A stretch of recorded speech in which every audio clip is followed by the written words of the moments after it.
ডবলগঞ্জ থানাতে জন্নাপাড়া জোরডাবা বলে জোরডাবা। ওই জোরডাবাতে একটা অজ্ঞাত লাশ, পচা গন্ধ এরকম লাশ একটা ভাসতেছিল। ওই সময় খবর পেয়ে আমাদের তাৎক্ষণিক আমাদের মোবাইল টিম গেছে, আমাদের সেকেন্ড অফিসার তদন্তকে তাৎক্ষণিক পাঠানো হয়। পাওয়ার পর ওখানে বিস্তারিত দেখে তাৎক্ষণিক জানাইলে আমি আমার এই জোনের এসি স্যার এবং আমাদের এই পশ্চিম জোনের ডিসচার্জও আমরা সেখানে যাই।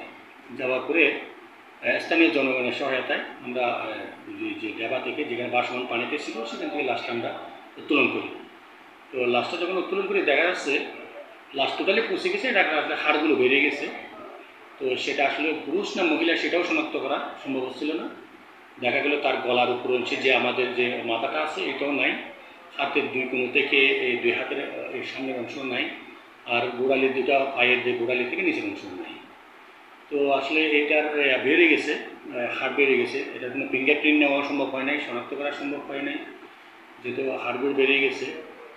তো আমরা তাৎক্ষণিক সেটার সুরতাল করেই আমরা মর্গে প্রেরণ করি। এটার জন্য আমরা সেই লাশ শনাক্তের জন্য আমরা আশপাশে আমাদের থানাগুলি চিএমপি 16 থানায়, চট্টগ্রাম জেলার সকল থানায় সেই সংক্রান্তে আমরা আমাদের পুলিশ বাদী হয়ে একটা হত্যা মামলা নিই লাশ গুম এবং হত্যা করার দায় অজ্ঞাতনামা ব্যক্তির বিরুদ্ধে। লাশের শনাক্তকরণের জন্য আমরা সর্বোচ্চ চেষ্টা করতেছি।